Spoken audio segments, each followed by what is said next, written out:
पुरे ते गोविन्दमादिपुरुषं तमहं भजामि। यं क्रोधकामसगज हरे कृष्ण। प्रलयादिभिः वात्सल्यं मोहगुरुर्यमाप्यै तच्चिन्त्यतस्य चतुर्षिं धनुराभिरेते गोविन्दमादिपुरुषं भजामि। हरे Krishna. Okay. Thank you. I leave my. Thank you, ma'am. Hare Hare Krishna. Krishna Mataji. Thank you, Mataji. हरे कृष्ण माताजी। Hare thank you माताजी। Hare Krishna. Hare Krishna, Hare Krishna. Hare Krishna Mataji. Hare Krishna Mataji, Pranam Mataji. हरे Hare Krishna Krishna माताजी। Hare Krishna Pranas, Mataji. Pranas, Pranams Mataji. Pranas, Pranas Mataji. Correct. Hare Krishna. हरे कृष्ण माताजी। नमस्कार माताजी। Namaskaram. Namaskaram. Hare Krishna Mataji. Hare Krishna. Hare Krishna Mataji. Namaskar. Hare Krishna Mataji. வாழ்க வளமுடன். Hare Krishna. Okay. Om Namo Bhagavate Vasudevaya. Om Namo Bhagavate Vasudevaya. Om Namo Bhagavate Vasudevaya. नारायणं नमस्कृत्यं नरं चैव नरोत्तमं देवीं सरस्वतीं व्यासं ततो जयं मुदीरयेत् नष्टप्रायेषु बदरेषु नित्यं भागवत सेवयां भगवत्य उत्तमश्लोके भक्तिर्भवति नैस्तिकी ओम् अज्ञानतिमिरान्धस्य ज्ञानाञ्जनेयशलाकय चक्षुरुन्मीलितं येन तस्मै श्रीगुरवे नमः। श्रीचैतन्यमनोभीष्टं स्थापितं येन भूतले स्वयं रूपा कदा मह्यं तदा स्वपदान्तिकं। हे कृष्णा करुणा सिन्धु दीनबन्धु जगत्पते गोपेश गोपिका कांत राध कांत नमस्तुते। तप्त कांचन गौरांगी राधे वृंदावनेश्वरी ऋषभानुसुते देवी प्रणमामि हरिप्रिये। वाञ्छकल्पतारुभ्यश्च कृपा सिन्धुभ्यैव च पतितनां पावनेभ्यो वैष्णवेभ्यो नमो नमः। जय श्री कृष्ण चैतन्य प्रभु नित्यानंद श्री अद्वैत गदाधर श्रीवासदि गौर भक्त वृंद। हरे कृष्णा कृष्ण कृष्ण हरे हरे हरे राम राम राम हरे हरे। हरे कृष्णा कृष्ण कृष्ण हरे हरे राम राम राम हरे हरे। हरे कृष्णा। 20 माताजी। 20. Hare Krishna Mataji. நீங்க தான் வாசிங்க. Mataji நேத்து நான் கூட வாசிக்கலைங்க மாதாஜி. விஜயகுமாரி. வாசிங்க மாதாஜி, எல்லாருமே வாசிங்கோ. யாருக்குமே காம்படிஷனே கிடையாது. Take the turn. நம்ம எல்லாரும் மெச்சூர்ட் பீப்புள் இல்லையா? சோ உலகம் அறிஞ்சவங்க ஓரளவுக்கு. So take it turn. So யாராவது ஒருத்தவங்க வாசிக்கிறாங்கன்னாக்கா அவங்களுக்கு விடுங்கோ, அடுத்தவங்க வந்து விட்டு கொடுக்கணும், அந்த மாதிரி. So let's develop. எல்லாரும் வாசிக்கட்டும், அவ்வளவுதான். இதுல ஒன்றும் இதுவே கிடையாது. Okay, so take it up. Jayanthi Mataji, Vijayakumari Mataji, Pushpa Mataji, இன்னைக்கு 3 பேரும் வாசிங்க, சரிங்களா? So I give that option. Take the turn and then வாசிங்க. பகவான் கொடுத்துருக்காரு நமக்கு இந்த ஆப்பர்ச்சுனிட்டி இல்லையா? அதை யூட்டிலைஸ் பண்ணிக்கலாம்.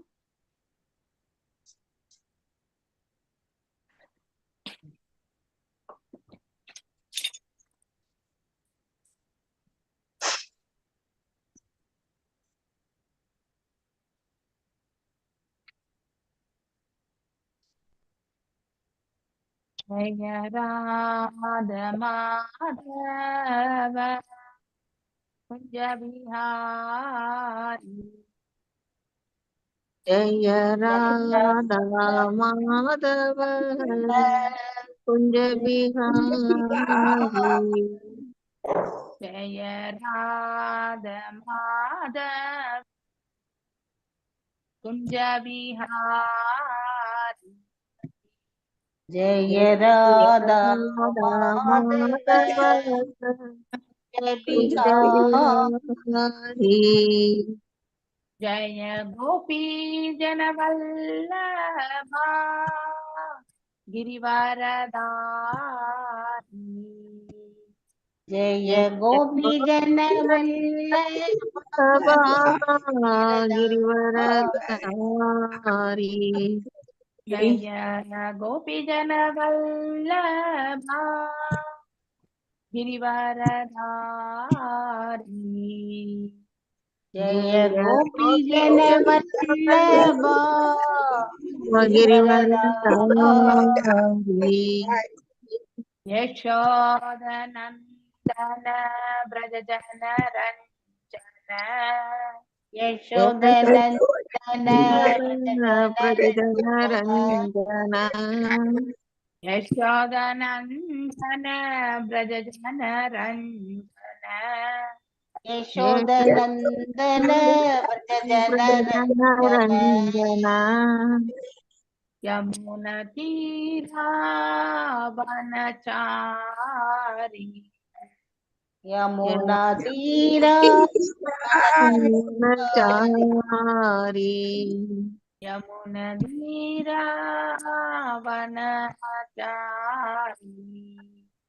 यमुनातीरा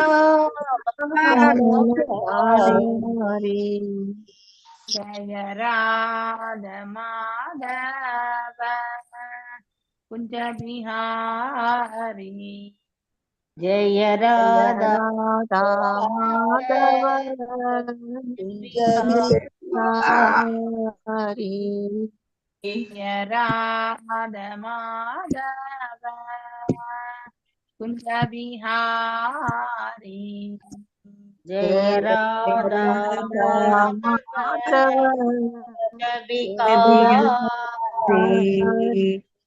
हरे कृष्णा कृष्ण कृष्ण हरे हरे हरे राम राम राम हरे हरे हरे कृष्ण कृष्ण कृष्ण हरे हरे हरे राम राम राम हरे हरे कृष्ण हरे कृष्ण कृष्ण हरे हरे हरे राम राम राम हरे हरे हरे कृष्ण कृष्ण कृष्ण हरे कृष्ण हरे हरे राम राम हरे हरे हरे कृष्ण हरे कृष्णा माता जी, प्रणाम माता जी। हरे कृष्ण माता जी। हरे कृष्ण कर्म प्रवृत्तं स निवृत्तम् अभिरुदं वेदे विविक्ष्योभयलिङ्गम् आश्रितं विरोधि तत् यौगपदैः कर्तरि द्वयं तदा ब्रह्मणि कर्म नर्चति। यस जयंती माता जी वासी। हरे कृष्ण माताजी।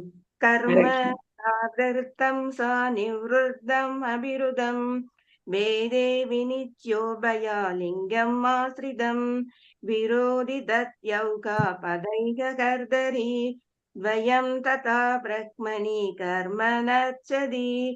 கர்ம செயல்களில் பிரவர்த்தம் ஜட இன்பத்தில் பற்றுடைய சா மேலும் நிவృத்தம் ஜடத்தில் பற்றுடைய அபி உறுதியாக ருதம் உண்மை வேதே வேதங்களில் விவச்ச வேறுபடுத்தி பார்த்தல் உபய லிங்கம் இவை இரண்டின் அடையாளங்களும் ஆசிரிதம் இயங்குதல் விரோதமானது தத் அது சௌகபதா ஏக கர்த்தரி இரண்டு செயல்களும் ஒருவரம் இருந்து துவயம் இரண்டு ததா ஆகையால் பிரக்மணி உன்னத நிலை எய்திய ஒருவர் கர்ம செயல்களின் நச்சதி புறக்கணிக்கப்படுதல். மொழிபெயர்ப்பு. வேதங்களில் இரண்டு விதமான செயல்களுக்கு வழிமுறைகள் உள்ளன. உலக இன்பத்தில் பற்றுடையோரின் செயல்கள் மற்றும் உலக இயல்பினை துறந்தவர்களின் செயல்கள் என்று இவ்விரண்டும் விதமான செயல்களையும் கவனிக்கும் பொழுது வேறு விதமான அடையாளங்களுடன் கூடிய இரண்டு வகையான மனிதர்கள் இருக்கின்றனர் என்று தெரிகிறது. இரண்டு விதமான செயல்களையும் ஒரே மனிதரிடம் காண விரும்பினால் அது முரண்பாடாகும். ஆனால் உன்னத நிலையில் இருக்கும் ஒருவனால் இவ்விரண்டு விதமான செயல்களும் புறக்கணிக்கப்படலாம். பொருளுரை. உலகை அனுபவிக்க வந்துள்ள கட்டுப்பட்ட ஆத்மாவிற்கு ஏற்ப வேதத்தின் நெறிமுறைகள் வடிவமைக்கப்பட்டிருக்கின்றன. அதன் வழி நடந்தால் முடிவில் அவ்வாத்மா உலக இன்பத்தினை துறந்து உன்னத நிலை எய்தும் பாதையை அடைகிறது. 4 வகையான சமுதாய பிரிவுகள் பிரம்மச்சாரியம், கிரகஸ்தம், வனப்பிரஸ்தம் மற்றும் சந்நியாசியம் போன்றவை ஒருவனை படிப்படியாக உன்னத வாழ்விற்கு உயர்நிலை அடைய செய்கின்றன. கிரகஸ்தன் அல்லது இல்லத்தானின் செயல்களும் ஆடைகளும் சந்நியாசி அல்லது துறவிடமிருந்து வேறுபாடுடையதாக இருக்கும். ஒரு மனிதன் ஒரே சமயத்தில் 2 நிலைகளையும் கடைபிடிக்க முடியாது. ஒரு துறவி ஒரு இல்லத்தாரனை போல் நடக்க முடியாது. அதுபோல ஒரு இல்லத்தானால் ஒரு துறவியை போல செயல்பட முடியாது. இவ்வாறு உலக செயல்களில் ஈடுபடுவோர் மற்றும் அச்செயல்களை துறந்தோர் என்னும் இந்த இருவருக்கும் மேலாக ஒருவர் இருக்கிறார். அவர் இவ்விருவரையும் காட்டிலும் உன்னதமானவர். சிவபெருமான் உன்னத நிலையில் இருப்பவர். ஏனென்றால் முன்பே கூறியது போல அவர் எப்போதும் தனக்குள் பகவான் வாசுதேவரை பற்றியே நினைவில் ஆழ்ந்திருப்பவர். ஆகையினால் இல்லத்தானின் செயல்களும் துறவியின் செயல்களும் அவருக்கு பொருந்துவது இல்லை. அவர் வாழ்வின் மிக உயர்ந்த நிலையான பரமஹம்ச நிலையில் இருப்பவர். சிவபெருமான் இவ்வுன்னத நிலையை பற்றி பகவத்கீதையும் 2:52-53 குறிப்பிடப்படுகிறது. பலனை பற்றி கருதாது பகவானின் உன்னதமான பக்தி தொண்டில் முழுவதும் ஈடுபடும் பொழுது ஒருவன் மனவாசகம் கடந்த நிலையினை அடைகிறார். அப்போது அவர் வேத கட்டளைகளுக்கு கீழ்ப்படுதல் அல்லது வேதங்களின் பல்வேறு விதமான விதிகளையும் நெறிகளையும் பின்பற்றுதல் போன்றவை எல்லாம் அவருக்கு இல்லை. பல்வேறு விதமான கவர்ச்சிகளையும் அடைவதற்கு வேத கட்டளைகளை எல்லாம் தாண்டி எப்போதும் உன்னதமான நினைவிலேயே முழுவதும் ஆழ்ந்திருந்தால், அதாவது பக்தி தொண்டின் மூலம் முழுமுதற் கடவுளை பற்றி சிந்தனையிலேயே ஆழ்ந்திருந்தார், அப்போது அவர் இருக்கும் நிலையே புத்தி யோகம் அல்லது சமாதி என்னும் மெய்மர்ந்த நிலையாகும். இந்நிலையினை எய்திய ஒருவருக்கு இன்பத்தினை உணரும் வேத செயல்களோ அல்லது துறவரங் கொண்டோரின் செயல்களோ பொருந்துவது இல்லை. Hare Krishna Mataji. Thank you Mataji. Hare Krishna. Thank you. Very wonderful perfect. Actually ரொம்ப அழகா எழுதியிருக்காங்க. இந்த பர்ஃபெக்ட் பார்க்கணும்னா நமக்கு ஒரு நிமிஷம்.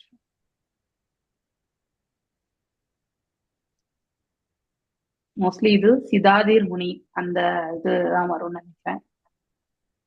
இந்த ஸ்லோகம் 52-53 இல்லையா?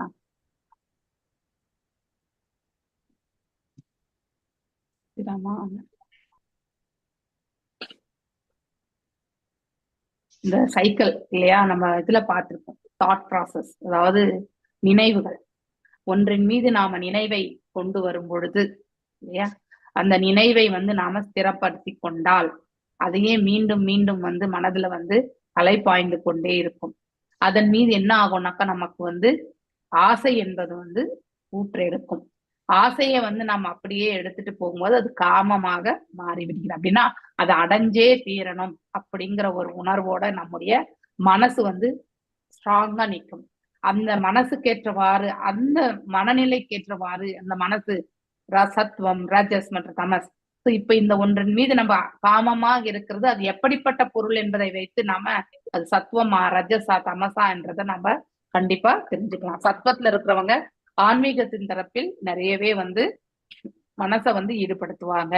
ரஜோ தன்னுடைய நலனுக்காக கடுமையாக உழைக்கிறது ஒன்றை அடைவதற்காக அவர்களுடைய முயற்சிகள் ரொம்ப ஸ்ட்ராங்கா இருக்கும். தாமசிக்கு இயல்புல இருக்கிறவங்க ஏதோ ஒன்று அடையணும்ன்றத அவங்களுடைய இதுவா இருந்தாலும் அது அவர்களுக்கே நன்மை பயக்கக்கூடியதாக இருக்குமா என்பது மிக மிக பெரிய கேள்விக்குறி. ஓகே, இப்படி அந்த மனசு எந்த குணத்தோட செயல்படுகிறதோ அதற்கேற்றவாறு அந்த இன்டென்ஸா, அதாவது காமமாக அந்த செயல் மீது மனசு ஆழ்ந்து விடுகிறது. அப்ப அந்த மனசு அவ்வாறு ஆழும் பொழுது என்ன ஆகும்னாக்கா புத்தியும் அவ்வாறே செயல்படும் இல்லையா? when your intelligence has passed out of the dense forest of delusion, அதாவது மயக்கத்துல மதி, அதாவது நம்ம புத்தி கலங்கி வேதலத்து விடும் பொழுது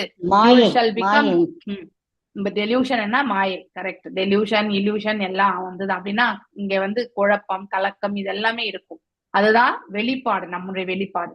You shall become indifferent to all that has been heard and all that has to be heard. அதாவது இதுவரைக்கும் கேட்டதும் இனிமேல கேட்க போறதுக்குமே நம்ம வேறு விதமான ஒரு நிலையில இருப்போம். நம்ம அதாவது நம்ம புரிஞ்சுக்கக்கூடிய விதமே வேறு. So when your mind is no longer disturbed by the flowery words of Vedas, வேதங்களால, அதாவது வேதவாத ரதா அப்படின்னு நிறைய வாட்டி நம்ம என்எல்டி பிரபு சொல்வார். நேத்து கூட நிறைய வாட்டி சொன்னார். ஆனா அந்த கிளாஸ்ல வேதவாத ரதா அப்படின்னா நம்ம 15வது அத்தியாயத்துல வரும் இந்த ஸ்லோகம். அது வேதவாத ரதா. வேதங்கள் படி நடக்காதவர்கள் தானே மாதாஜி? வேதங்களுடைய அத வேதங்களால் ஈர்க்கப்படுறது. எப்படி நம்ம வேதங்களால ஈர்க்கப்படுவோம்னாக்கா, பேசிக்கலி ஃபர்ஸ்ட் மனிதன் வந்து அஜ்ஞானத்துல இருக்கக்கூடியவன். அவன் வந்து அந்த அஜ்ஞானம் ஆவித்தியில் இருக்கக்கூடியவனுக்கு நல்லது கெட்டது எதுவுமே தெரியாது.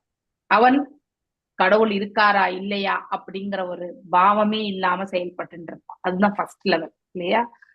சோ அவனுக்கு தேவைன்னா அவனுக்கு என்ன தேவையோ அதுக்கேற்றவாறு அவனுடைய செயல்பாடுகளை அமைத்துக் கொள்வான். இன்னைக்கு உணவு வேணும்ன்றதுக்காக போய் அவன் வந்து ஒரு மூட்டை தூக்கி கூட அவன் வந்து செயல்பட்டு ஒரு 10 ரூபாய் சம்பாரிச்சு உணவு பொட்டலத்தை வாங்கி சாப்பிடுவான். இதுதான் அவனுடைய முயற்சி. அங்கே கடவுளோ தான் யாரோ இந்த மாதிரியான கருத்துக்களுக்கு அவனுடைய புத்தியோ மனசோ வந்து செயல்படாது இல்லையா? இது வெறுமனே இந்த அன்னமய கோஷாவை வந்து நிரப்புறதுக்கு மட்டும்தான் இருக்கும். சுவாசம் என்பது உயிர் இருக்கு வாழ்ந்துட்டு இருக்கோன்றத வந்து ஓரளவுக்கு அவனுக்கு தெரியும்.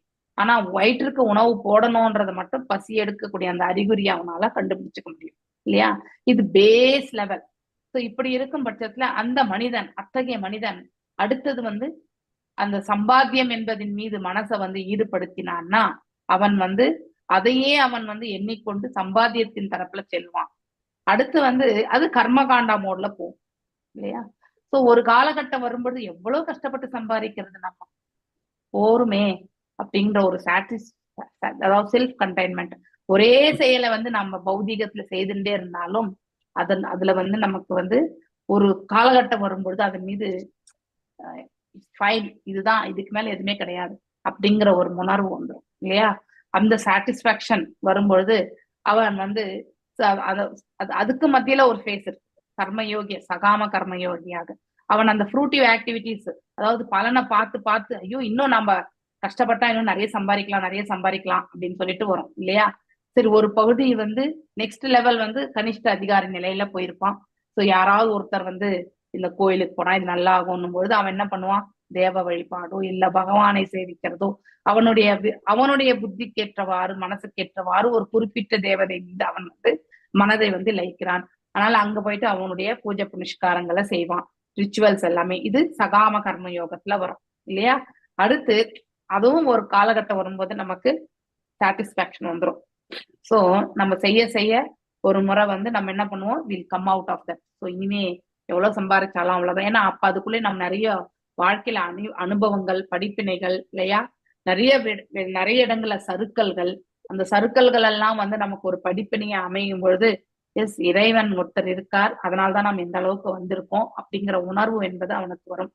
அப்போ அவனுடைய சகாம கர்ம யோகத்துல வந்து அந்த பலனை பார்த்து ஒரு பகுதியை வந்து அந்த தேவதைக்கு வந்து செலவு பண்ணுவான், மிச்சம் இருக்கிறத வச்சுப்பான். இது சகாம கர்ம யோகம் இல்லையா? அதாவது பலன் கருதி ஆனா பக்தி என்பது உண்டு. அப்படி ஒரு நிலைக்கு அவன் வந்திருப்பான். இந்த பக்தியின் மீது நம்பிக்கை என்பது இருக்கும். ஆனா எந்த மாதிரி பக்தி என்பது அவங்களுக்கு கிளாரிட்டி இருக்காது இல்லையா? அடுத்து தேவ வழிபாடு முடியும் பொழுது ஒரு காலகட்டம் வரும்பொழுது இவ்வளவுதானா வாழ்க்கை அப்படிங்கிற ஒரு நிலை ஏற்படும் பொழுது அவன் வந்து இதற்கு மேல என்ன இருக்குன்றத வந்து அவன் தேடுவானா என்பது அவனுடைய புத்தியை கொண்டு இல்லையா? சோ இதுக்கு மேல என்னன்றத வந்து கண்டிப்பா தேடுவான். அது நன்மையாவும் இருக்கலாம், தீமையா இருக்கலாம், அது டிஃபரெண்ட் ஆக்சுவலி. ஒருவேளை அவனுடைய ஆன்மீக பாதையில் அவன் வந்து வாய்ப்பை தேடிக்கொண்டால் அவன் வந்து பகவானை சேவிக்கக்கூடிய ஒரு பிராப்தத்தை வந்து செயல்படுவான். அப்போ அவனுக்கு ஒரு மனசு என்ன வரும்னா, இனிமே பலனை கருதி நாம செய்ய வேண்டாம், பகவான் என்ன பலனை வேணாலும் கொடுக்கட்டும், நாம வந்து வெறுமனே நம்முடைய கடமையை மட்டும் செய்வோம் அப்படிங்கிற அந்த உணர்வோட அவன் வந்து செயல்படுவான். சோ அப்ப பலன்களை எல்லாம் இறைவனுக்கு வந்து சமர்ப்பித்து அங்கே வந்து அனன்ய பக்தியோ இல்ல சாதன பக்தியோ இதை பத்தி எல்லாம் அவனுக்கு தெரியாது. அவனுக்கு தெரிஞ்சது கடைசியா அந்த 12வது ஸ்லோகம் பக்தி யோகத்துல வரக்கூடியதுல, உனக்கு இந்த ப்ராசஸ் எல்லாம் தெரியலனாலும் பரவாயில்ல, செய்யக்கூடிய அந்த செயல்களுடைய பலன்களையாவது துறக்கணும் அப்படிங்கிற ஒரு மனசு இருக்கும். எதற்கு துறக்கணும் அப்படிங்கிறது அவனுக்கு விரக்தி வந்த பிறகுதான் அவன் துறப்பான். சாட்டிஸ்பாக்சன், செல்ஃப் கண்டெய்ன்ட் போறோம் அப்படிங்கிற ஒரு உணர்வு வந்த பொழுது என்ன வருதோ வரட்டும், சம்பாதிக்கலாம், எல்லாம் இறைவன் சித்தம் அப்படின்னு நினைச்சுட்டு போறான் பாருங்க. அங்க வந்து தெர் இஸ் நோ ஞானம், there is no karma, there is no, அதாவது என்னது பக்தி இத பத்தி எல்லாம் அவனுக்கு வந்து பெருசா எதுவும் தெரியாது. But he will feel that நமக்கு மேல ஒரு சுப்ரீமசி இருக்கு, சோ நம்ம வந்து அவர் வழி நடத்துறபடி செய்யலாம் அப்படிங்கிற ஒரு மனப்பக்குவத்தை எடுத்துட்டு போவான். அதனால இத பண்ணிதான் இது இவ்வளவு லாபத்திற்காக அந்த செயலை செய்யணும்னு நினைக்க மாட்டான். இறைவன் என்ன வழி கொடுத்திருக்காரோ அதை செய்யலாம் அப்படின்னு நினைச்சுட்டு போவான். இதுதான் ஃபர்ஸ்ட் லெவல் இல்லையா. அதுக்கப்புறம் தான் நம்ம பக்தியில வந்து ஸ்திரப்படுத்தி கொண்டு ஒவ்வொரு நிலையா வந்து நம்ம கர்மத்தை நிஷ்காம கர்ம யோகமா செய்து, அந்த நிஷ்காம கர்ம யோகமா செய்யறதுக்கு கூட சகாமல இருந்து நிஷ்காம போறதுக்கு கொஞ்சமாவது ஞானம் என்பது வேணும். ஞானத்தை அவன் வந்து பக்குவமான முறையில வந்து அபிவிருத்தி செய்து கொள்வான்.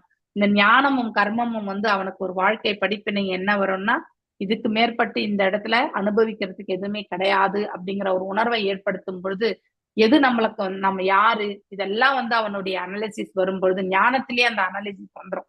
தான் ஒரு ஆன்மா இதெல்லாமே அவன் தெரிஞ்சு காணும் பொழுது, ஆன்மாவுக்கு நாம் செய்ய வேண்டிய தொண்டு என்ன அப்படிங்கறத வந்து, ஏன்னா இறைவன் அதற்குள்ளதான் அவர்தான் அதை இயக்கி கொண்டிருக்கிறார் என்பதை நாம நல்லா தெரிஞ்சிருக்கும் இல்லையா. சோ அவ்வாறு இருக்க அந்த ஞானத்தை பேரலா வந்து கர்மம் ஞானம் இதெல்லாமே வந்து ஒரு செயல் போல வந்து எப்பவுமே இயங்கிட்டே இருக்கும். பேரலான்னா அட் ஏ டைம் இல்லையா. எவ்வாறு பகவான் வந்து 16,108 மனைவார்கள் வீட்டுல அட் ஏ டைம் வந்து இண்டிவிஜுவலா இருந்தாரோ, அது மாதிரி கர்மமும் ஞானமும் பக்தியும் பாத்தீங்கன்னாக்கா ஒன்று சேர வந்து செயல்பட்டு கொண்டிருக்கும். அந்தந்த சுச்சுவேஷன்ல ஞானத்தை உபயோகப்படுத்துவோம், அந்தந்த சுச்சுவேஷன்ல கர்மமும் பக்தியும் வந்து கலந்து செயல்படுவோம். இப்படி சூழ்நிலைக்கு ஏற்றவாறு நம்முடைய செயல்பாடுகள் எல்லாம் அமைய பெறும். சோ அப்போ நம்ம எது வரைக்குமே வந்து கர்ம காண்டா சகாம கர்ம யோகம் அந்த நிலையில இருக்கும்பொழுது நாம கர்ம பந்தனத்துக்கு ஆட்கொள்ளப்படுவோம் இல்லையா. எதிர்பார்ப்புகளோட செய்யறது, அந்த பாண்டிங் என்பது ஏற்படுத்திடும். அதனால வேதங்கள் வந்து சில வேதங்கள் இந்த ரிச்சுவல்ஸ் எங்க வரும்னா சகாம கர்ம யோகத்துல மேஜர்லி வரும். சோ வேதங்கள் வந்து வேதம் என்பது ஒண்ணுதான். ஆனா வேதங்கள் வந்து ஃப்ளவரி வேர்ட்ஸ் ஏன் சொல்றாங்க அப்படிங்கிறதுனா, ஃப்ளவரி லாங்குவேஜ் அட்ராக்ட் இல்லையா. அதாவது ஏதுமே பக்தியே அற்றவனை கூட கொஞ்சமாவது ஈர்க்கக்கூடிய வேதங்கள் கண்டிப்பா இருக்கணும். அப்பதான் அவனுக்கு நல்வழிப்படக்கூடிய மார்க்கம் என்பது இருக்கும். ஆனா அதை நாம் எவ்வாறு அறிந்து கொண்டு புரிந்து கொண்டு செய்கிறோம் என்பது மிக முக்கியம். ஒரு வழி நடத்துதல் என்பது கண்டிப்பா வேணும். ஆனா இந்த ஃப்ளவரி வேர்ட்ஸ் ஆஃப் வேதம் when your mind is no longer disturbed இல்லையா. இப்போ இந்த நவகிரக ஸ்தலங்களுக்கு போய் இந்த பூஜை பண்ணிட்டு வந்தா நம்ம பசங்களுக்கு இப்படி ஆயிடும் அப்படி ஆயிடும், இப்ப நிறைய பேர் அப்படிதான் சொல்லுவாங்க இல்லையா. அதனால் ஒரு புறம் வந்து கிருஷ்ண உணர்வுல போயின்னு இருக்கோம், இன்னொரு புறம் வந்து இந்த உணர்வெல்லாம் செய்யணும்ன்ற ஒரு சுச்சுவேஷன்ஸ் வரும்பொழுது அப்ப நம்ம சாய்ஸ், நம்ம எந்த அளவுக்கு பக்குவம் அடைஞ்சிருக்கோம் அப்படிங்கிறதுக்கு ஒரு சாய்ஸ் வந்து கொடுக்கப்படும் இல்லையா நம்ம மனசுக்கு. அப்ப மனசு என்ன நினைக்கும், ஓகே இது எல்லாமே இந்த பிரபஞ்சத்துல வாழ்வதற்காக நாம செய்யக்கூடிய பிரார்த்தனைகள், அது வந்து அந்த தேவதையும் நமக்கு வழங்குகிறது. சோ இந்த தேவர்களுக்கும் மனிதர்களுக்கும் இடையில இருக்கக்கூடிய அந்த ரிலேஷன்ஷிப்பை வந்து அந்த இடத்துல எடுத்துரைக்கப்படுகிறது. அப்போ இந்த உயிர் வாழி ஹையஸ்டான பக்தியில இருக்கும் பொழுது அவன் மீண்டும் வந்து அந்த தேவ வழிபாடுல வந்து ஈடுபட வேண்டிய அவசியமே கிடையாது. ஏன்னா இந்த தேவ வழிபாடால் செய்யக்கூடிய அனைத்துமே இறைவனை வழிபடும் பொழுது அது வந்து கவராயிடும். அதனால தனித்து நாம ஒவ்வொரு தேவதையா வந்து நாம செயல்பட வேண்டிய அவசியம் கிடையாது. ஆனா இந்த ஃப்ளவரி வேர்ட்ஸ் யாருக்கு தேவைன்னா சகாம கர்ம யோகம், இறைவன் மீது முழு நம்பிக்கையற்றவர்களுக்கு ஆரம்ப கட்டத்துல இந்த உணர்வு நமக்கு கூட இருந்திருக்கும் இல்லையா. சோ எவ்வாறு நம்புறது, நமக்கு ஏதாவது ஒரு எக்ஸ்பீரியன்ஸ் ஆனாதான் அதை நம்ம கண்டிப்பா எடுத்துப்போம் இல்லையா. எக்ஸ்பீரியன்ஸே ஆகாதப்போ கண்டிப்பா அதுக்கு வந்து எக்ஸ்பீரியன்ஸ் அதை வச்சுதான் நம்ம வந்து எஸ் இதுதான் அப்படிங்கிறது வந்து இதுக்கு மேலப்பட்டு இதுதான், சோ நம்ம இது செய்ய வேண்டியது இல்ல கோயிங் ஃபார்வர்ட் அப்படிங்கிற அந்த மனசு வரும் இல்லையா.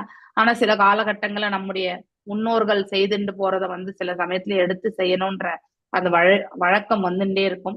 ஆனா ஆஸ் லாங் ஆஸ் உங்களுடைய பர்சனல் பெனிஃபிட் இன்டென்ஷன் எதுவும் இல்லாம இருந்தா, மேலும் வேத சாஸ்திரங்கள் முறையில இந்த குலதெய்வ வழிபாடுன்னு சொல்லிட்டு அங்க வந்து நான் பலி கொடுக்கக்கூடிய அந்த மாதிரி விஷயங்கள் எது மற்றதா இருந்தா கண்டிப்பா நீங்க வந்து தேவதைக்கு வந்து கொடுக்க வேண்டிய ரெஸ்பெக்ட கண்டிப்பா கொடுக்கலாம். ஆனா எதையுமே எதிர்பார்க்காம அவங்களுக்கு கொடுக்க வேண்டிய அந்த அந்த பக்தியை வந்து பக்தின்றதை விட அவங்களுக்கு என்ன நம்ம கடமையை செய்யணுமோ, நம்ம முன்னோர்கள் என்ன செஞ்சுட்டு இருந்தாங்களோ அதை செய்வதுல தவறு எதுவும் கிடையாது. ஓகே. சோ ஆனா அதுல நாம ஏன் அதை செய்யக்கூடாதுன்னு நிறைய இடத்துல சொல்ல வருதுன்னா we will get distracted. First point. So இந்த இதுல வந்து நம்ம உயர்வான, அதாவது ஒரே ஒருத்தரை மட்டும் வணங்கினா போரும் என்ற அந்த அந்த கோட்பாடு வந்து நம்ம பகவத்கீதையிலுமே பாகவதம்லே படிச்சுக்கிட்டே வரோம் இல்லையா? சோ அவ்வளவு கிளியரா நமக்கு கம்யூனிகேஷன் வந்து ஸ்ரீல பிரபுபாதர் அவர்கள் கொடுத்துட்டே இருக்கார். நம்ம பேர்ல எல்லாம் வந்து தேவ வழிபாடும் நம்ம செஞ்சுட்டே இருந்தோம்னா நமக்கு வந்து இறைவன், அதாவது கண்ணன் அல்லது நீங்க என்ன நாராயணரோ ராமரோ எந்த ரூபத்துல பகவானை சேவிக்கிறீங்களோ அந்த அந்த அந்த சேவை வந்து உங்களுக்கு வந்து முழு மனசோட வந்து ஈடுபாடோட செய்யறதுக்கு வந்து அது மிகவும் தடையாகும்.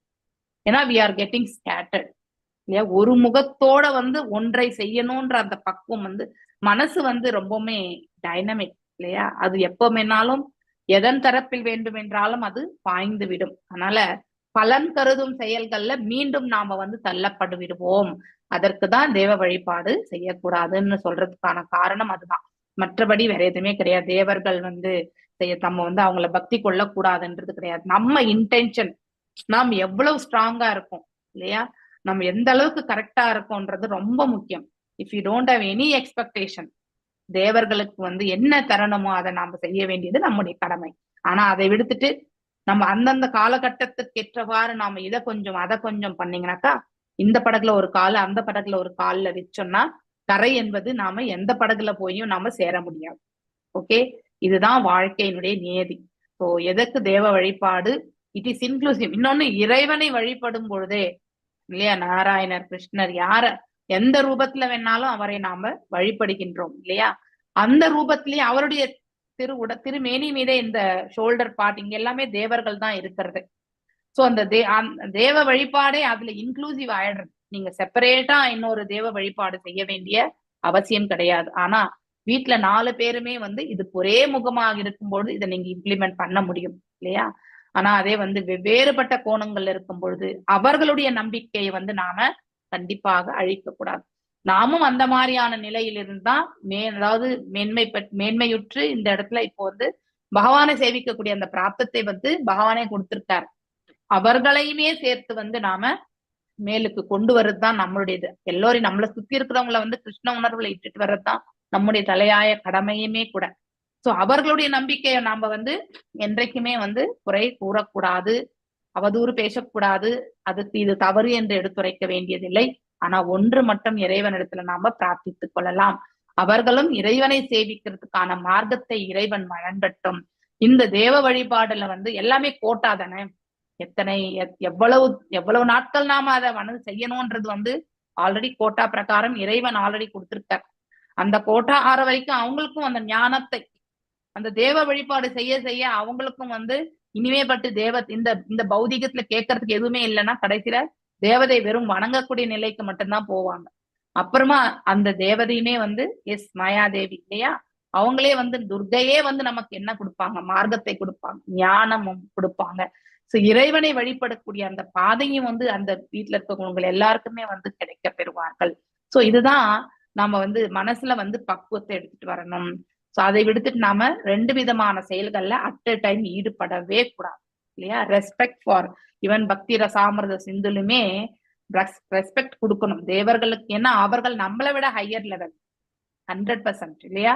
நம்மளை எல்லாருமே ரட்சிக்கிறதுக்காக இறைவனால் படைக்கப்பட்டவர்கள். முதலில் அவர்களுக்கு நமக்கு வழங்கக்கூடிய அந்த வரங்கள் எல்லாம் பகவானிடத்திலிருந்து அவர்களுக்கு வருகிறது, அவர்களிடத்திலிருந்து நாம பெறுகின்றோம்.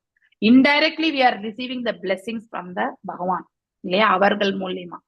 சோ சோர்ஸ் எங்க இருந்து வருது இந்த வரங்கள் என்றது நம்ம தெரிஞ்சுக்கணும். சோ நாம ஃப்ளவரி வேர்ட்ஸ் எல்லாம் எப்ப வருதுன்னா தேவ வழிபாடுல தான் வரும். நான் ஏன் இவ்வளவு இன்சிஸ்ட் பண்ணி உங்களுக்கு இதெல்லாம் சொல்றேன்னா, தேவ வழிபாடுலதான் இந்த கடவுளைக்கு இந்த ரிச்சுவல் பண்ணணும், இந்த கடவுளுக்கு இந்த ரிச்சுவல் பண்ணணும் அப்படின்னு சொல்லிட்டு நாம இந்த சம்பிரதாயம் இதெல்லாமே நம்ம வந்து சாஸ்திரங்கள் எல்லாம் இதுக்கு ஃபாலோ பண்ணணும்னு சொல்லிட்டு நம்ம செய்வோம்.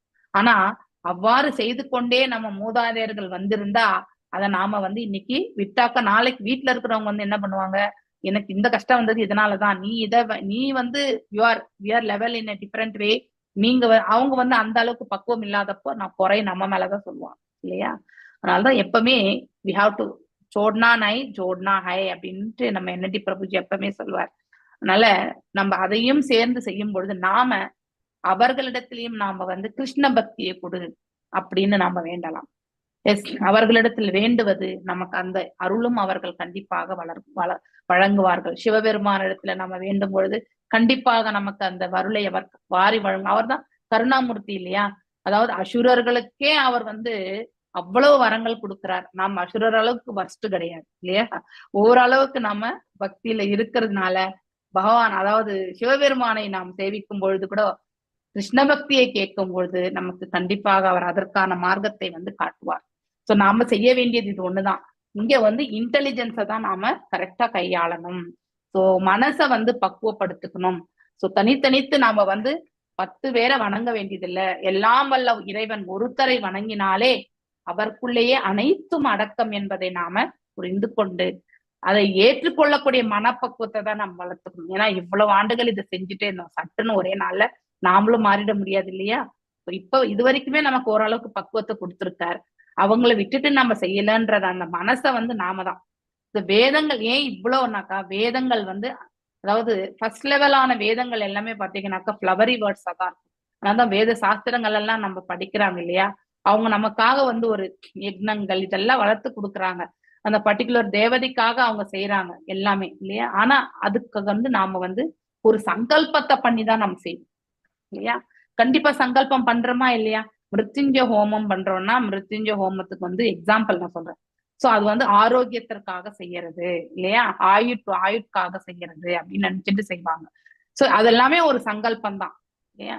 சோ ஆனா இறைவனை நாம என்னன்னாக்க சங்கீர்த்தனம் இல்லையா? யக்னத்தை நாம மனசுலயே வந்து பகவானை சேவிச்சாக்கா அப்போ நமக்கு இத்தனை ஹோமங்கள் நம்ம தனித்தனித்து செய்ய வேண்டியதே இல்லை. அது ஒன்றே போறோம். நம்ம எல்லா இதுக்குமே வந்து அது கிளியர் ஆயிடும். சோ இதெல்லாமே நாம புரிஞ்சுட்டு பக்குவமாக நம்ம மனசை எடுத்து போகும்பொழுதுதான் இது ஏற்றுக்கொள்ளக்கூடிய நிலையில இருக்கும். ஆனா இந்த பக்குவம் வந்து எல்லாருக்கும் ஒரே மாதிரி இருக்காது ஒரு வீட்டுல. அப்படி இருக்கும் பட்சத்துல நாம வந்து அவர்களுடைய நம்பிக்கை நாம என்றைக்குமே சிதைக்க கூடாது.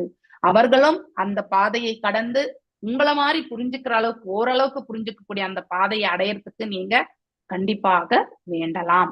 சோ இது ஒண்ணுதான் நம்ம கேட்கணுமே தவிர பௌதீகத்துல இருக்கக்கூடிய பொருட்களுக்காக நாம எந்த கடவுளையுமே இறைவனையும் கேட்க வேண்டாம், அதாவது தேவர்களையுமே நாம கேட்க வேண்டாம்.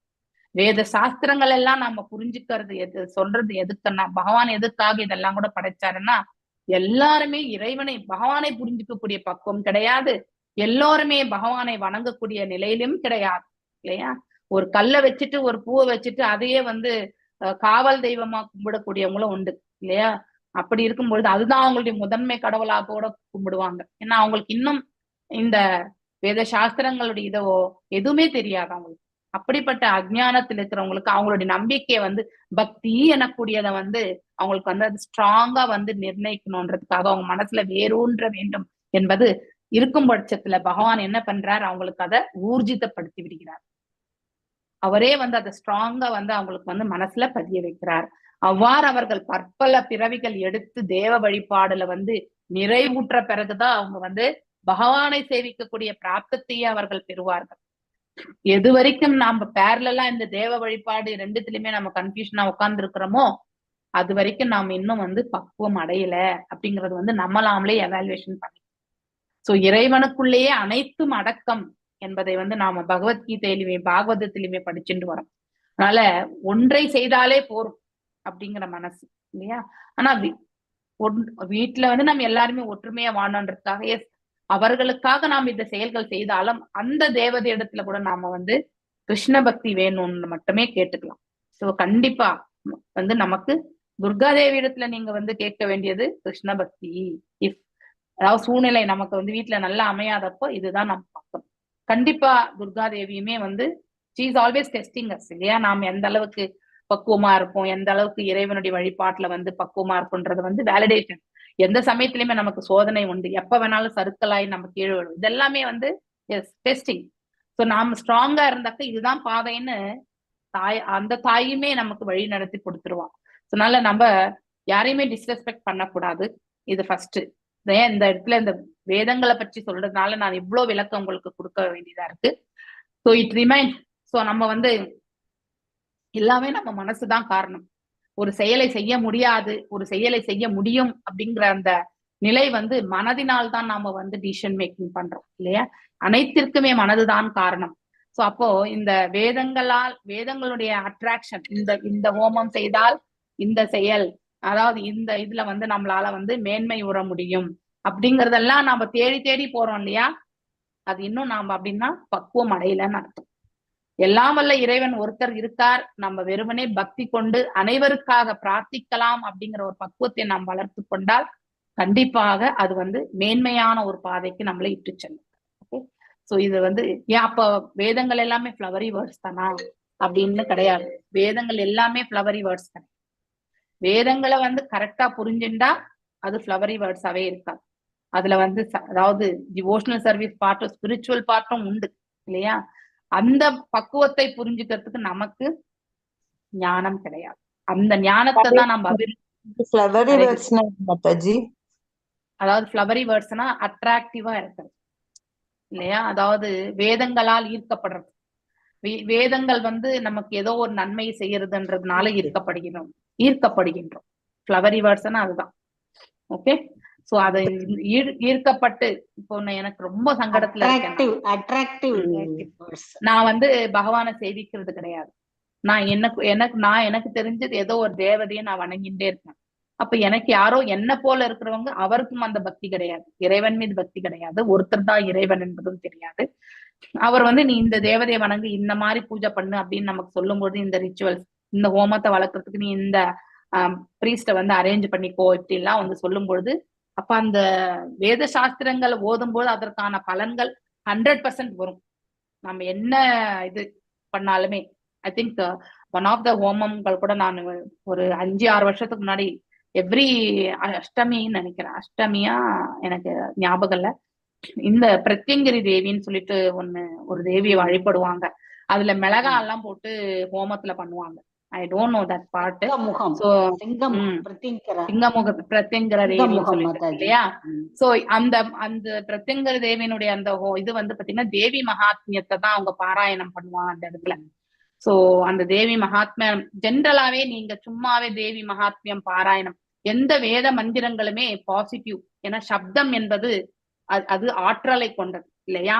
சப்தம் நம்ம பேசக்கூடியது எல்லாமே பாசிட்டிவா இருந்தா, அதாவது நன்மையான வார்த்தைகளா இருந்தா நன்மையாக கிடைக்கும் இல்லையா?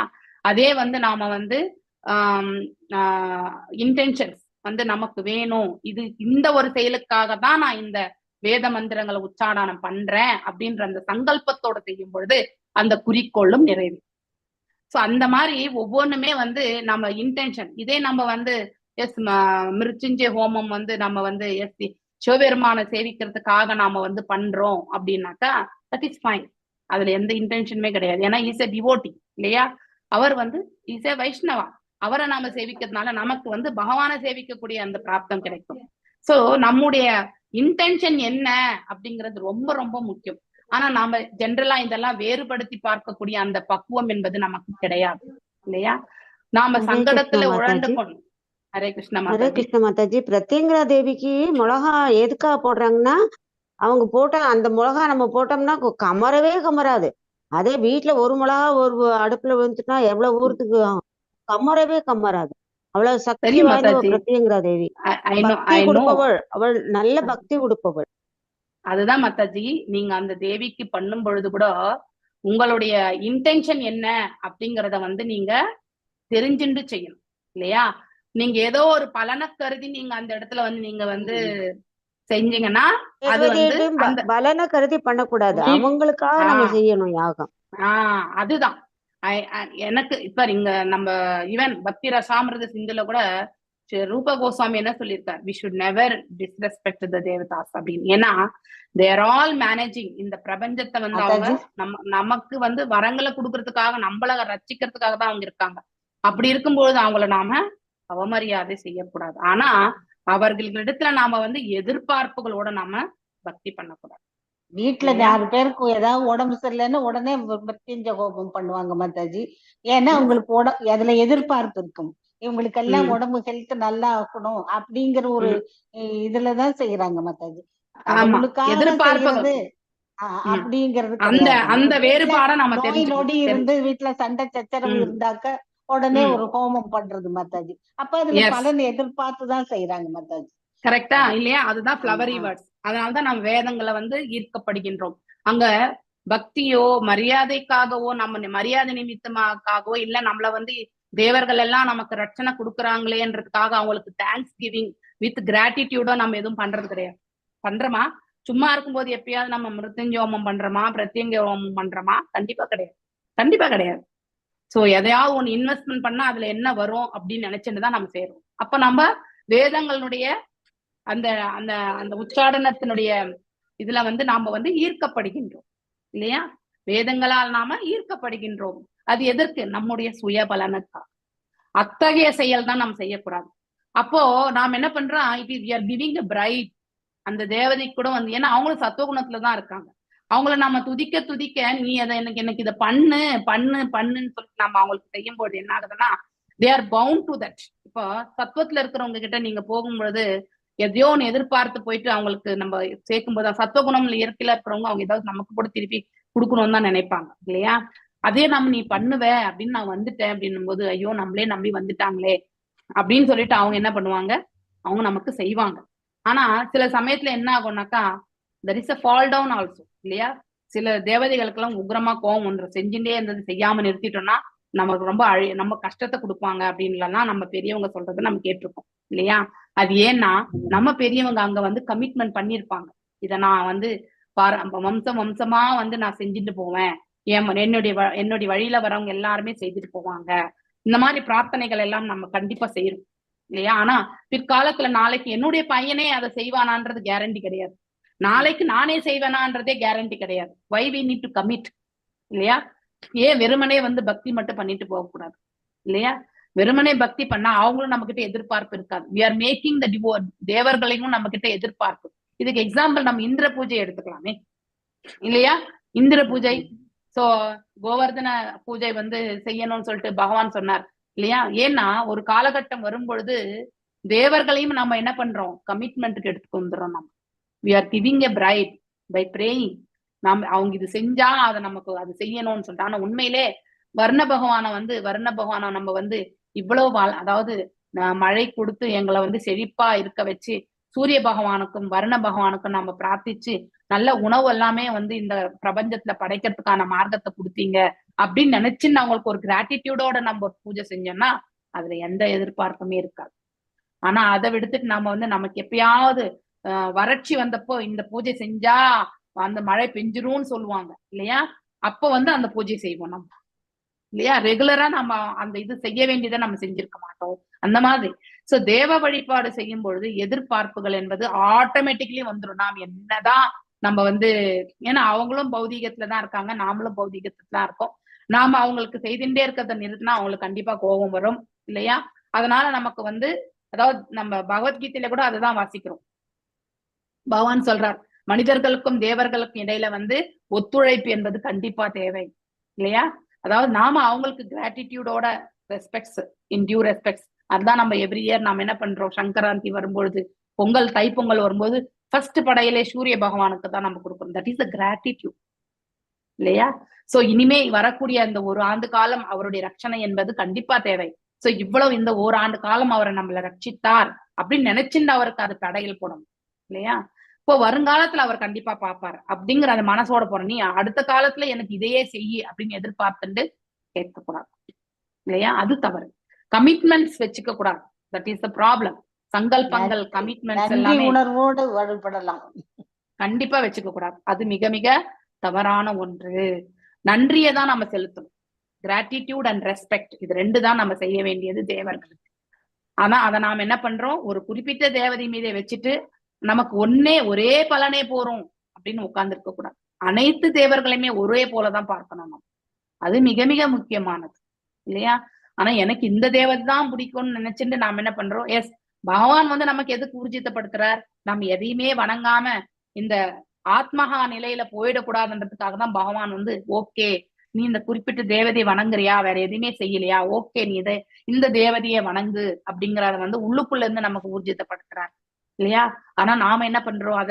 அந்த வழிபாட்டு முறையை நம்முடைய இந்த பௌதிக லாபத்திற்காக அதை உபயோகப்படுத்திக்கிறோம். ஆன்மீக வளர்ச்சிக்காக நம்ம எதையுமே உபயோகப்படுத்துறது கிடையாது அங்கதான் அதனாலதான் தேவ வழிபாடு என்பது நமக்கு கன்ஃபியூஷன் தான் கொடுக்கும். சோ ஃபிளவரி வேர்ட்ஸால நாம என்ன சமயத்துல நாம அதன் மீது இருக்கப்படலனால நம்மளை சுத்தி இருக்க எல்லாருமே வந்து சாது சங்கத்துல இருக்கிறவங்களா இருக்காங்க? கண்டிப்பா கிடையாது. வி ஆல் பௌதிகவாதிகளோடைய அன்றாட வாழ்க்கையில நாம வந்து அவங்களோட கண்டிப்பா நம்ம வந்து பேசித்தான் ஆகணும். அவங்க நமக்கு நிறைய அட்வைஸும் பண்ணுவாங்க. ஒரு சில சமயத்துல மனசு வந்து வேறுபட்டு நாம இன்னும் பக்குவமானவர்கள் கிடையாது இல்லையா? அவ்வளவு யுக்த வைராக்கியத்தில் நாம் இருக்கக்கூடியவர்களும் கிடையாது இல்லையா? சோ அதனால நம்ம எப்பவுமே டிஸ்டர்பன்ஸோட தான் இருக்கும். ஆனா யாருடைய மனது வந்து இந்த வேதங்களால வந்து சொல்லக்கூடிய அந்த பலன் கருதும் வேதங்களால ஈர்க்கப்படாம இல்லையா, அப்படிப்பட்ட ஒரு மனசு வந்து they will get fixed. ஆனா இந்த நிலை வரணும்னாக்கா அவர்கள் தான் யார் என்பதை வந்து முழுவதுமாக உணர்ந்திருப்பார்கள். செல்ஃப் ரியலைஸ்டு சோலா இருப்பாங்க. தனக்கும் இறைவனுக்கும் இருக்கக்கூடிய சம்பந்தம் என்ன, நம்முடைய கடமை என்ன, இது எல்லாமே அவங்க உணர்ந்திருப்பாங்க. அப்படிப்பட்டவர்கள் they will have attained the divine conscience. தெய்வீக நிலையை அவர்கள் அடைந்திருப்பார்கள். சோ பேசிக்கலி நாம் எல்லாம் எங்கிருந்து டிராவல் பண்றோம்? பலன் கருதும்ல இருந்து அந்த பலன் கருதாத நிலைக்கு போகணும்னா பக்தியில போகும்பொழுது இந்த ஸ்லோ டிரான்ஸ்பர்மேஷன் வந்து நாம எத்தனை பிறவிகள் எடுத்து வருவோன்றதே நமக்கு தெரியாது. ஓகே, புரிஞ்சுதுங்களா? முதல்ல வேணா அப்படி இருக்கலாம் மாதாஜி. எப்ப நம்ம இந்த பகவத்கீதை பாகவதம் படிக்க ஆரம்பிச்ச உடனே நம்ம மனசு தானா மாறிடுது.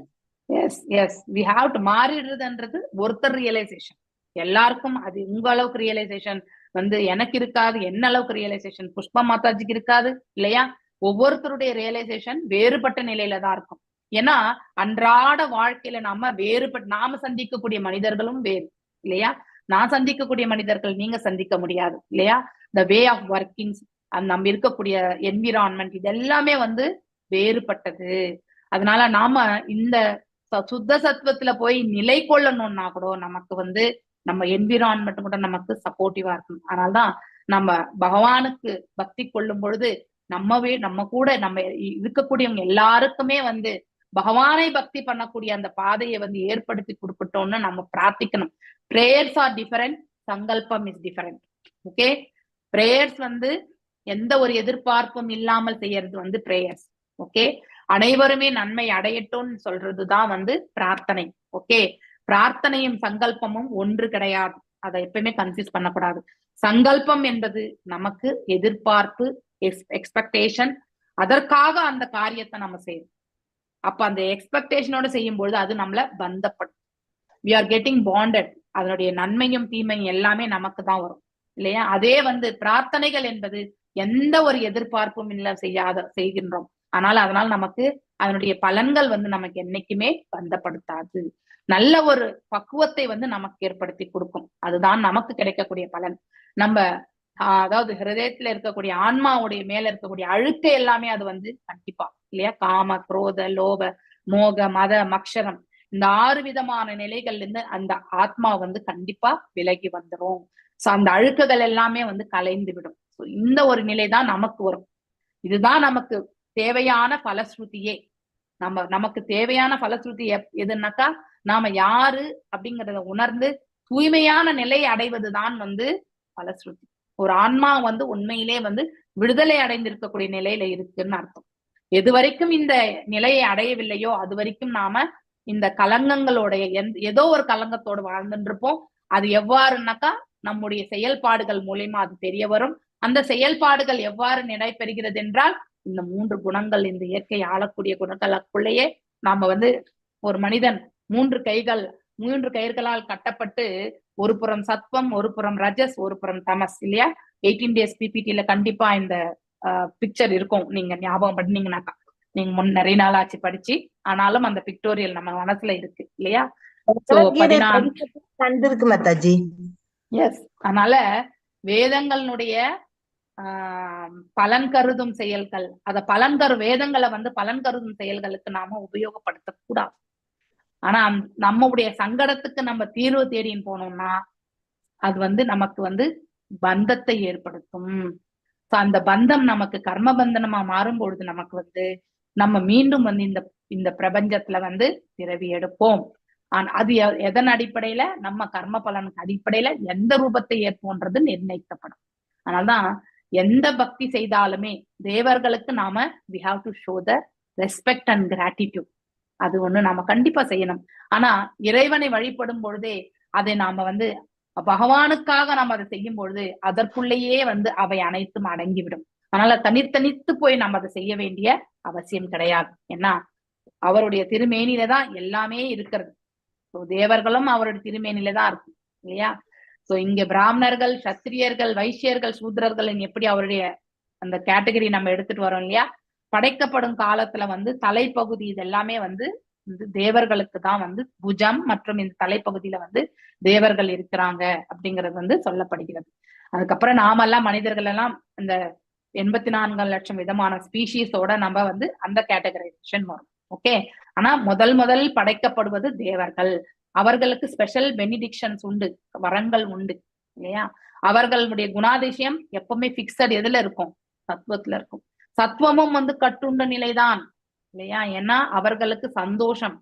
சோ சத்துவத்துல இருக்கிறவங்களுக்கு வந்து சந்தோஷம் வந்து எதிர்பார்ப்பு. அதனால அவங்க கட்டுண்ட நிலையில இருப்பாங்க. அதனாலதான் அந்த தேவதை கூட வந்து நாம வந்து அவங்களுக்கு பக்தி கொள்ளும் பொழுது அதுவும் சந்தோஷப்பட்டு நமக்கு வரங்களை கொடுக்கறது.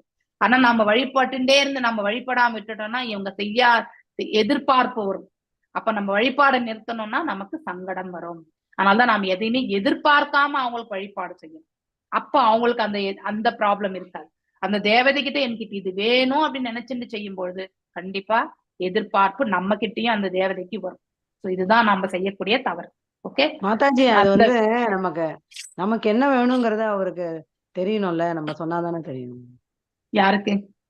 இல்ல, நமக்கு என்ன விஷஸ் இருக்கு அப்படிங்கறத கடவுள்கிட்ட சொன்னாதானே தெரியும், சொல்லிதானே வேண்டணும். நான் சொன்னேன் எந்த மாதிரி விஷயம்ன்றது மிக மிக முக்கியம்.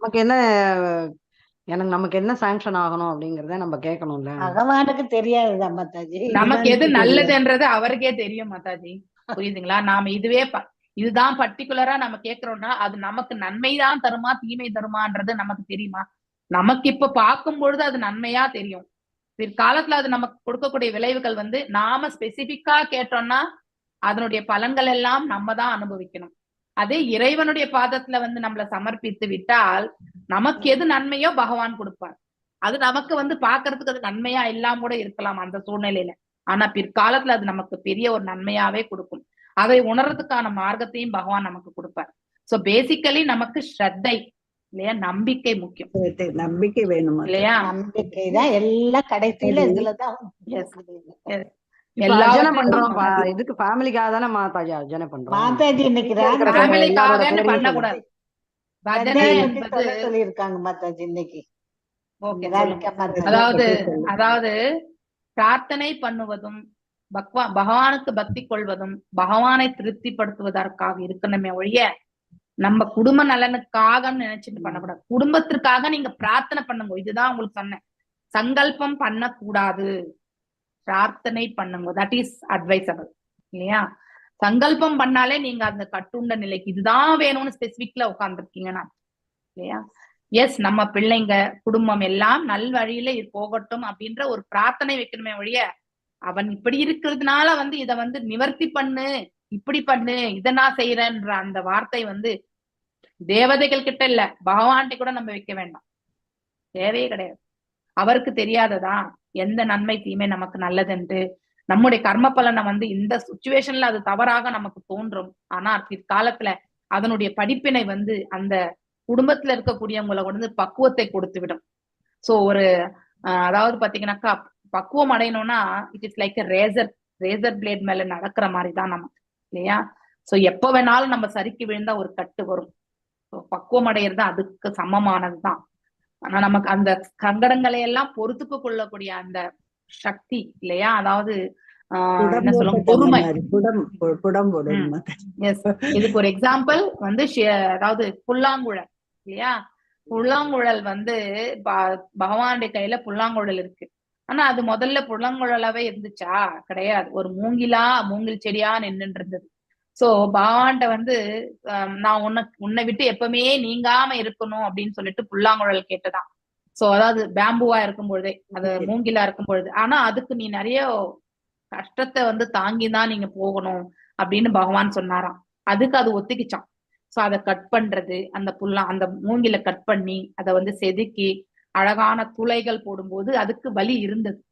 ஆனா அந்த வலியையுமே அந்த ஒரு புல்லாங்குழல் விக்கிரகம் கல் விக்கிரகம் செய்யறது கூட அவன் உளியால அத்தனை அடி அடிச்சு அதுக்கப்புறம் தானே மாதாஜி அந்த ஒரு Yes. விக்கிரகமா Yes. வந்து அதுக்கப்புறம் அதாவது கடவுள் அதே போலதான் மனிதனுடைய ஆவாகன ஆறாது. Yes. அது மாதிரி அதே போலதான் மனிதனுடைய வாழ்க்கையும் கூட. வாழ்க்கையும் அதே மாதிரிதான் புரியுதா?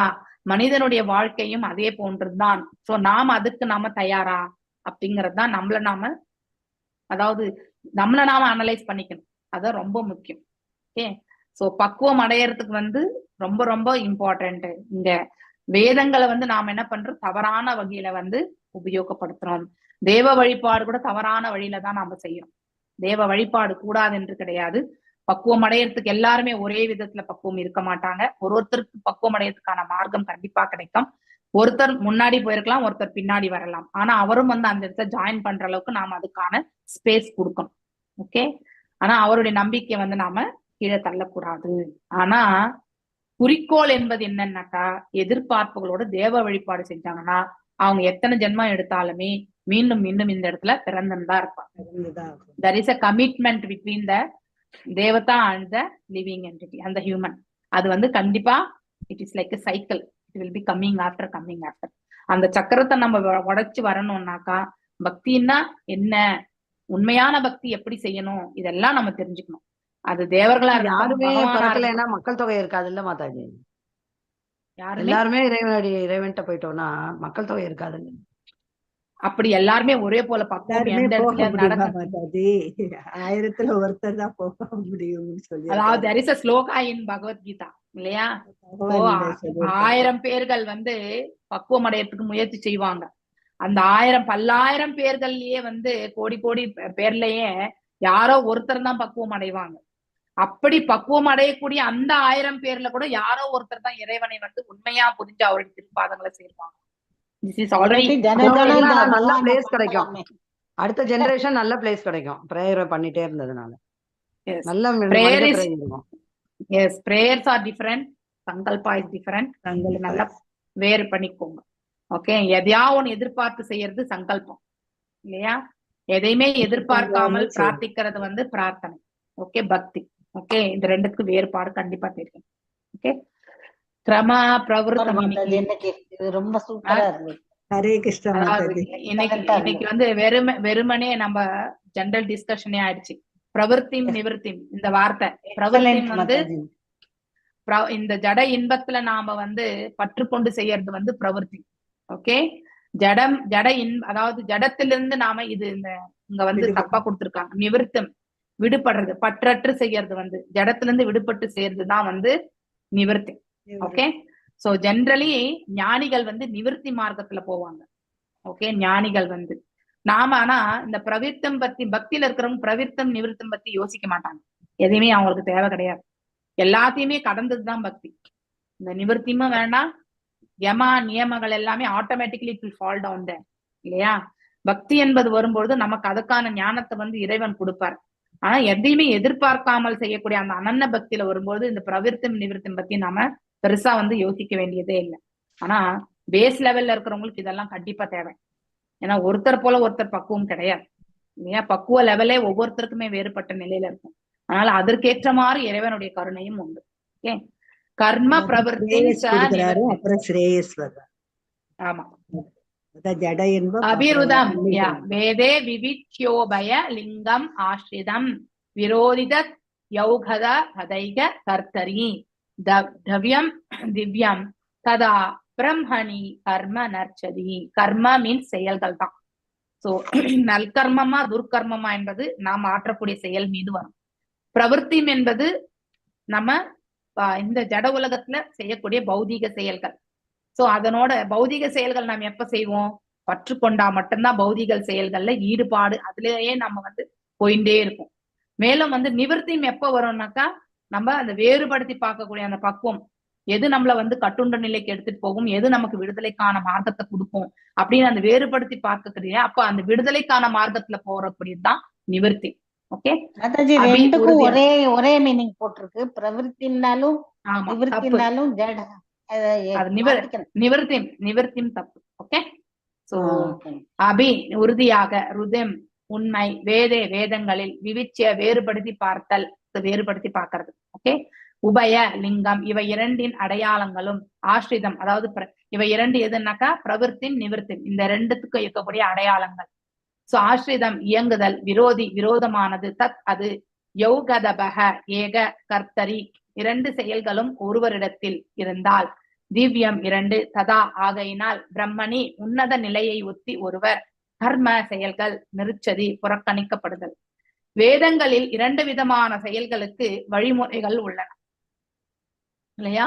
உலக இன்பத்தில் பற்றுடையோரின் செயல்கள் மற்றும் உலக இயல்பினை துறந்தவர்களின் செயல்கள். துறந்தவர்கள் தான் இரண்டாவது நிவர்த்தி. ஓகே, பற்றுடையோர் செய்யறது பிரவர்த்தி. ஓகே, இவ்விரண்டு விதமான செயல்களையும் கவனிக்கும் பொழுது வெவ்வேறு விதமான அடையாளங்கள் கூடிய இரண்டு வகையான மனிதர்கள் இருக்கின்றனர். ஒண்ணு கர்மி, இன்னொன்னு ஞானி. ஓகே, இந்த இரண்டு விதமான செயல்களையும் ஒரே மனிதன் காண விரும்பினால் அது முரண்பாடாகும். கண்டிப்பா இரண்டுமே ஒரு இடத்துல இருக்காது. ஆனா பக்தி கொண்டு இரண்டையுமே நம்மளால பேலன்ஸ் பண்ணி போக முடியும். ஓகே, பக்தி கொண்டு இங்கே கர்மங்களையும் நாம் செய்வோம், அது எல்லாம் இறைவன் பலன்களை இறைவன் பாதங்களில் அர்ப்பணித்து ஒரு நிஷ்காம கர்மயோகியாக நம்ம செயல்பட முடியும் இல்லையா? ஞான தளத்தில் இருந்து கொண்டு நாம அதை இந்த பலன்களை துறக்கிறது கண்டிப்பா நம்ம செயல்படுவோம். ஆனால் இந்த உன்னத நிலையில் இருக்கும் ஒருவனால், அதாவது பக்தியில் இருப்பன இவ்விரண்டு விதமான செயல்களுமே புறக்கணிக்கப்படலாம். அதாவது பலன் கரும் செயல்களையுமே புறக்கணிக்கிறது, ஞானத்தை மட்டுமே அபிவிருத்தி செய்து கொள்ளணும்னு நினைக்கக்கூடிய அந்த தன்மை, இந்த இரண்டையுமே பக்தியில இருக்கிறவங்க கண்டிப்பா இதில் ஓவர் ரூல் அதை கடந்து அவன் வந்துருவான். அப்போ அவன் பக்தியை செய்யும் பொழுது கர்மத்தால் அவன் ஆற்ற வேண்டிய கடமைகள் எல்லாமே அதற்குள்ளேயே கவர் ஆயிடும். அந்த கர்மங்களையும் அவன் செயல்படுத்துவான், எந்த பலனையும் எதிர்பார்க்காம. ஞானத்தை இறைவனே பக்குவமான ஒரு ஞானத்தை கண்டிப்பா இறைவனே கொடுப்பார். அந்த பாதை அந்த உயிர் வாழ்க்கைக்கு ஏற்படுத்தி கொடுக்கப்படும். பக்தியில நம்ம பக்குவம் ஆகணும்னா மூட நம்பிக்கையோட பக்தி செய்ய முடியாது இல்லையா? ஆரம்ப கட்டத்துல நம்ம தெரியாம பக்தி செய்வோம். ஆனா இதை எதற்கு செய்யறோம்ன்றத அந்த விளக்கத்தை ஒண்ணு நமக்கு குரு பரம்பரையிலிருந்து கண்டிப்பா கிடைக்க பெறுவோம். குரு பரம்பரை இல்லைன்னா உள்ளுக்குள்ள பகவானே சைத்த குருவா இருந்து அவனுக்கு வழி நடத்துவான். சோ இரண்டுமே முரண்பாடான செயல்கள் பக்தியில போகும்பொழுது. ஆனா இரண்டையுமே பேலன்ஸ்டா எந்த ஒரு எதிர்பார்ப்பும் பலன்கள் எதிர்பார்ப்பு இல்லாம செய்ய வைக்கிறது பக்தி. ஓகே, சோ ஹையஸ்ட் யோகமே பக்தி தான். பொருளுரை: உலகை அனுபவிக்க வந்துள்ள கட்டுப்பட்ட ஆன்மாவிற்கேற்ப வேதத்தின் நெறிமுறைகள் வடிவமைக்கப்பட்டிருக்கு. அதாவது ஃபர்ஸ்ட் லெவல் பாத்தீங்கன்னா ஃபிளவரி வேர்ட்ஸ் இல்லையா? அதன் வழி நடந்தால் முடிவில் அவ் ஆத்மா உலக இன்பத்தினை துறந்து உன்னத நிலை எய்தும் பாதையை அடைகிறது. சோ ஆரம்ப காலகட்டத்துல நாம் எல்லாருமே பலன்களை எதிர்பார்த்து தான் நாம் செய்தோம். ஆனா ஒரு காலகட்டம் வரும்பொழுது நமக்கு அதுவும் சலித்து போகக்கூடிய ஒரு தன்மை வரும். இவ்வளவுதானா வாழ்க்கை அப்படிங்கிற ஒரு நிலை வரும்பொழுது அப்போ நாம பலனை எதிர்பார்க்காம அந்த பக்குவத்திற்கு நாம கண்டிப்பா எலிவேட் ஆயிடும் இல்லையா? ஏன்னா அந்த பாசிட்டிவ் எனர்ஜி நம்மள அந்த மாதிரி செயல்பட வைக்கும். சோ அப்படி அதுக்கும் பற்பல பிறவைகள் இருக்கலாம். யாருக்கு எந்த பறவையில கிடைக்கும்? ஒருத்தருக்கு ஒரே பிறவில கூட கிடைக்கலாம், ஒருத்தர் 100 பிறவிகள் எடுத்தா கூட கிடைக்காது. இதெல்லாம் அவர்களுடைய நோக்கம் என்னவோ அதற்கொண்டுதான் அவர்களுக்கு இதெல்லாம் பலனை அதாவது அடைய பெறுகிறது. சோ ஒருவர் பக்குவம் அடையக்கூடிய நிலை எப்போ வரும்னாக்கா நிஷ்காம கர்ம யோகத்துல நிலை கொள்ளும் பொழுது ஞானத்தை அபிவிருத்தி செய்து கொள்வான். அப்போ அவனுக்கு இந்த பலன்களை துறக்கக்கூடிய அந்த பக்குவம் என்பது வரும். சோ 4 வகையான சமுதாய பிரிவு நமக்கு தெரியும் இல்லையா? பிரம்மச்சரியம், கிரகஸ்தம், வனப்பிரஸ்தம் மற்றும் சந்நியாசம் ஒருவனை படிப்படியாக உன்னத வாழ்விற்கே உயர்வினை அடைய செய்கின்றன. கிரகஸ்தன் அல்லது இல்லறத்தானின் செயல்களும் ஆடைகளும் சன்னியாசிக்கு இருக்கக்கூடியதும் ஒரே மாதிரி இருக்காது இல்லையா? கிரகஸ்தன் கலர் கலரா போடுவான் இல்லையா? ஆனா சன்னியாசி ஒரு காவியதான் உடுத்துவான். சோ ரெண்டுக்குமே நிறைய வித்தியாசம் உண்டு. இவன் மனதளவிலுமே சன்னியாசத்தை ஏற்றுக்கொண்டிருக்க வேண்டும். கிரகஸ்தன் அவனுடைய கடமைகளை செய்வதற்கான செயல்களில் பக்குவத்தை ஏற்படுத்தி கொள்ளணும். கிரகஸ்த அது சன்னியாசத்திலே 4 நிலைகள் உண்டு இல்லையா? எடுத்த உடனே பரமஹம்சா நிலைக்கு ஒருவன் போகவே முடியாது. முதல்ல அவன் குட்டிச்சா அப்படின்னு ஊருக்கு ஒதுக்குப்புறமா ஸ்டில் அந்த ஃபேமிலியோட அவன் ஈடுபாடு உண்டு இல்லையா?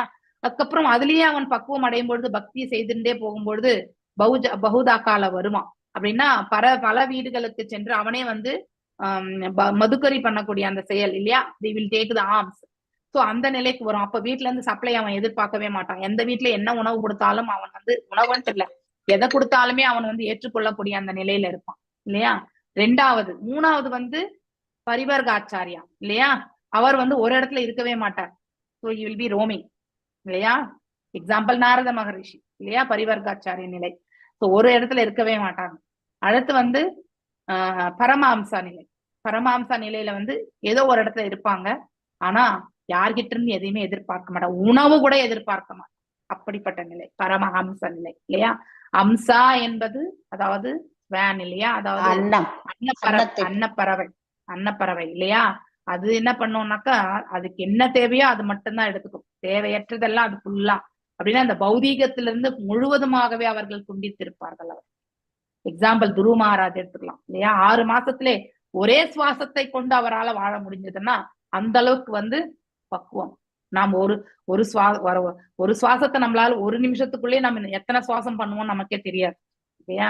ஆனா அவரு திங்கள் கணக்குல வந்து ஒரு சுவாசத்தை வந்து பண்ணி பக்குவத்தை கொண்டவர் இல்லையா. அது கண்டிப்பா அடைய முடியும் ஒரு குருனுடைய வழி நடத்துதல் இருந்தால். சோ அப்படி எக்ஸாம்பிள் மாதவேந்திர புரி கூட நம்ம படிச்சிருக்கோம் இல்லையா. அவர் யார்ட்டையுமே எதுவுமே கேட்க மாட்டார், அதெல்லாம் பரமஹம்ச நிலை. சோ கிரகஸ்தர் ஒரு மனிதன் ஒரே சமயத்தில் இவ்விரண்டு நிலைகளை கடைபிடிக்க முடியாது இல்லையா. கிரகஸ்தனா வாழலாம், சன்னியாசனா வாழலாம். ஒரு துறவி இல்லறத்தானை போல நடக்க முடியாது.